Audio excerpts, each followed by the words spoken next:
오늘은 예레미야의 암살 음모, 예레미야의 암살 음모이란 제목으로 말씀을 선고합니다. 이제 드디어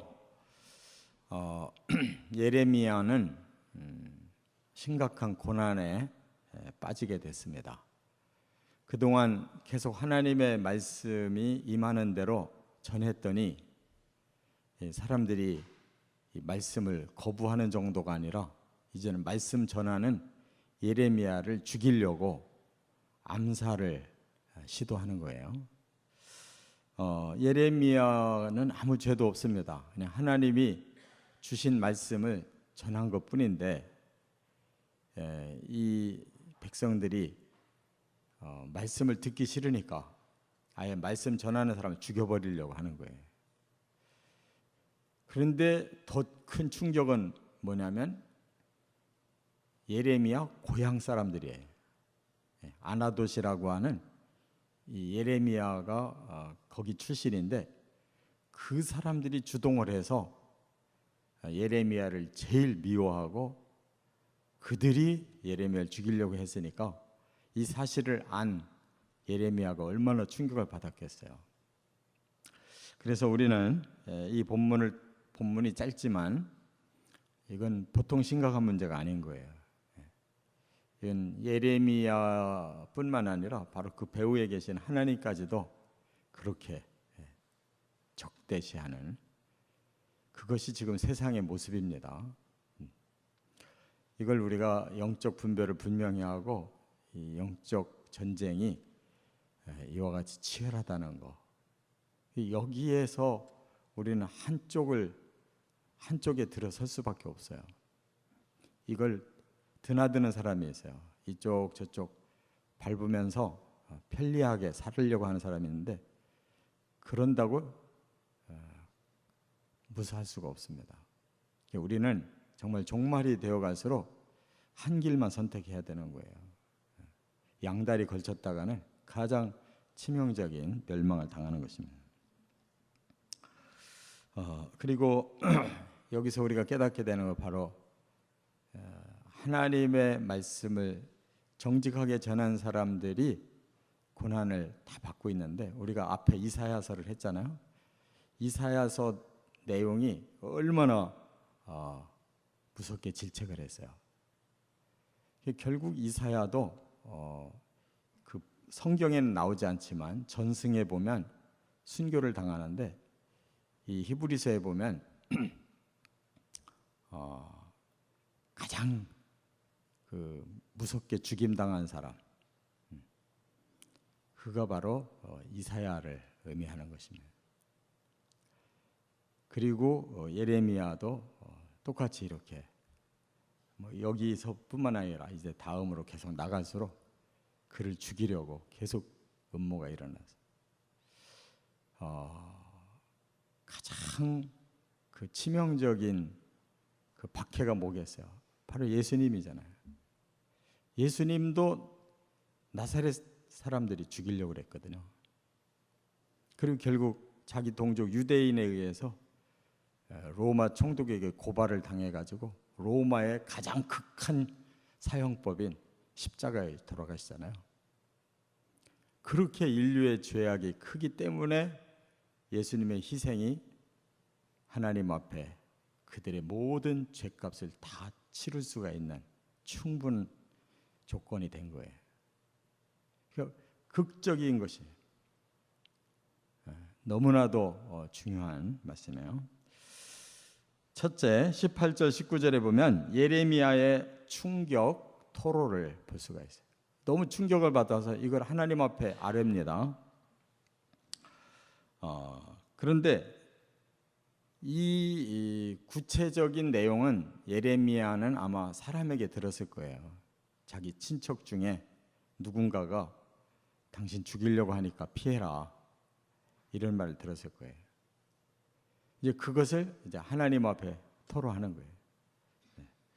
이 암살 계획을 예레미야가 알고 지금 하나님 앞에 토로하는 건데 그 암살 계획이 뭐였냐면 그들이 이렇게 말을 했어요. 나무와 열매를 함께 박멸하자. 나무와 열매를 함께 박멸하자. 이게 그들의 신호예요. 그건 뭐냐면 완전히 씨를 끊자는 거예요. 나무만 죽여서는 안 돼. 열매 씨가 남아 있으니까.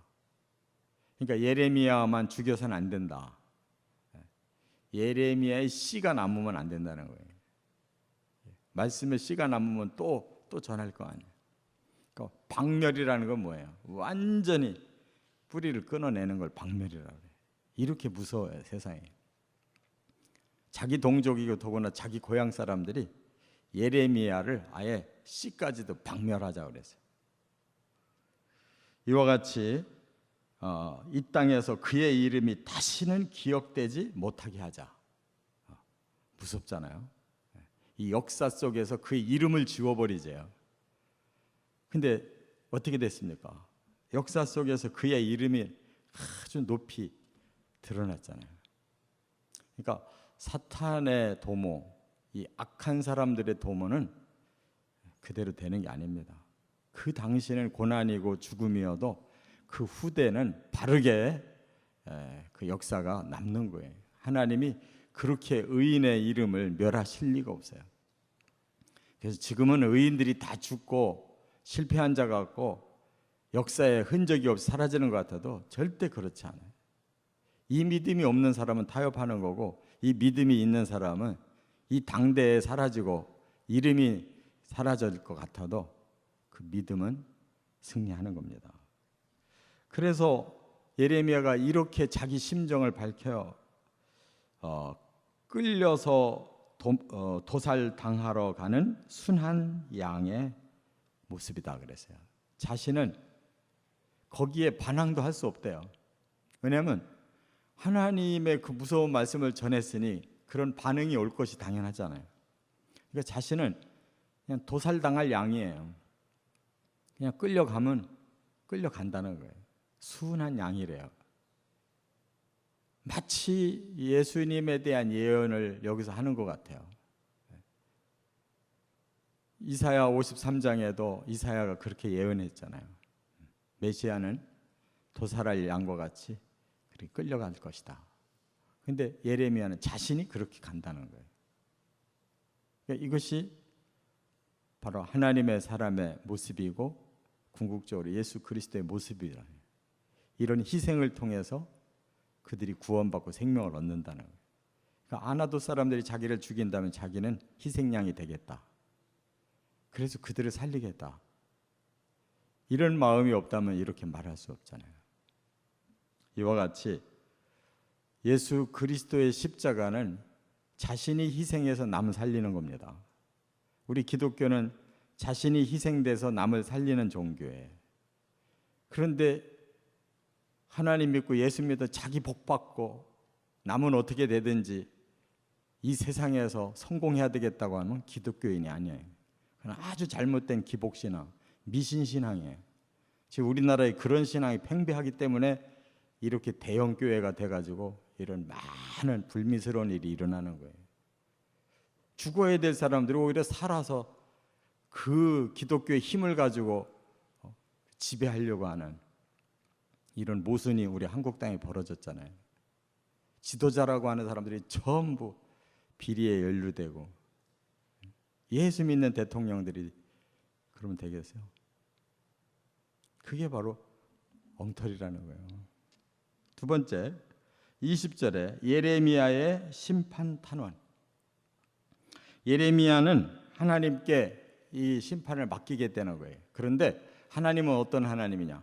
공의의 판단을 하시는 하나님이래요. 공의로 판단하시는 하나님. 감정이 아니에요. 예레미야 같으면 자기 감정으로 죽이고 싶을 거예요. 원수 갖고 싶을 거예요. 그러나 하나님은 그렇게 판단하시는 분이 아니에요. 공의로 판단하시는 하나님. 그리고 사람의 마음을 감찰하시는 하나님. 사람들의 그 동기까지도 정확하게 알고 계시는 하나님이에요. 그렇기 때문에 하나님께 판단을 맡긴대요. 이와 같은 마음이 이게 올바른 마음이잖아요. 자기가 내가 원수 갚아야 되겠습니다. 이게 아니고 하나님이 공의로운 판단을 하시는 분이고 하나님 사람의 마음까지도 정확하게 감찰하시는 하나님이니까 하나님 판단이 틀림없습니다. 그거예요. 하나님이 심판자라는 것을 인정하고 하나님께 맡기는 것이죠. 그래서 그렇게 말을 합니다. 나의 원통함을 보시고 주의 보복을 보여주소서. 우리는 그렇게 안 해요. 내가 원통하면 내가 원수 갚아야지. 반드시 보복하고 가만 안 있겠다. 두고 보자. 이게 사람 마음이에요. 예레미야는 자기가 그렇게 하겠다고 안 해요. 저는 원통합니다. 하나님이 제 마음도 보고 그들의 마음도 보고 정확하게 하나님이 판단하시고 하나님이 심판하십시오. 이렇게 말하는 거예요. 그래서 세상을 하나님의 주권에 맡겨야지 이 올바른 세상 되는 거지. 자기가 뭐를 올바르게 판단하고 올바르게 심판하겠다고 한들 우리 모두가 다 똑같은 죄인인데 그 판단이 정확할 수가 있겠어요? 다 감정 들어가고 다 한쪽으로 편중돼 있잖아요. 그렇기 때문에 이 세상 정권은 심판하면 안 되는 거예요. 자기가 당한 거 그 다음 정권에 심판하면 그 다음 정권 또 바뀌면 또 심판할 거예요. 맨날 그 짓을 할 거예요. 왜? 심판자들이 불완전하니까. 그래서는 세상이 안 되는 거라고요. 계속 보복의 보복으로 나가면 스스로 멸망당하는 겁니다. 살아남을 자가 없는 거예요. 지금은 그냥 전부 고발 문화예요. 자기는 다 감춰놓고 무조건 상대를 고발하고 죽이고 장관할 사람이 하나도 없어요. 할 사람이 없지. 그렇게 고발만 하는데 누가 의로운 사람이 있어요? 그 사람들 데려다가 그 사람들 또 청문회 하면 또 똑같아요. 너나 나나 똑같은 놈들끼리 그러는 거거든요. 그게 아니고 하나님의 공의에 맡겨야지. 하나님의 심판의 손이 있는데 사람이 이리저리 심판하려고 하니까 서로 죽이고 마는 거예요. 판단은 공의로운 하나님밖에 판단할 사람이 없어요. 세 번째, 21절부터 23절에 보니까 하나님의 응답이 나와요. 뭐라고 하시느냐? 아나도 사람들의 죄악을 소상히 파악하고 계시다는 거예요. 내가 다 안다. 너 혼자 억울한 게 아니다. 하나님도 알고 계시대요. 그래서 그들은 심히 여호와의 이름으로 예언하면 죽이겠다고 유업한다는 거예요. 그 말은 너만 미운 게 아니고 하나님도 믿다는 거예요. 그들은 나 여호와를 미워하고 있다는 거예요. 나 여호와를 죽이려고 한다는 거예요. 너 혼자 당하는 게 아니다. 나 여호와의 이름이 지금 그들에게 미움당하고 있는 것이다. 그렇게 말씀하셨어요. 그러니까 우리는 우리만 흥분할 일이 아니에요. 우리 배후에서 영적 전쟁이라는 걸 알아야 돼요.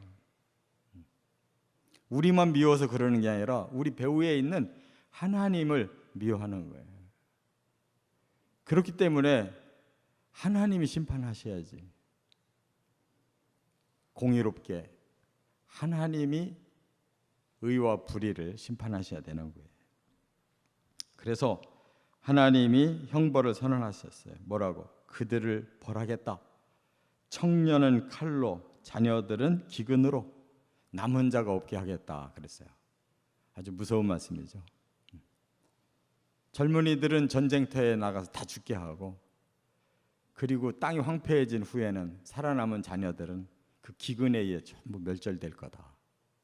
그렇게 됐어요. 그런데 남은 자가 없을 거라고 그랬거든요. 근데 그렇지 않았어요.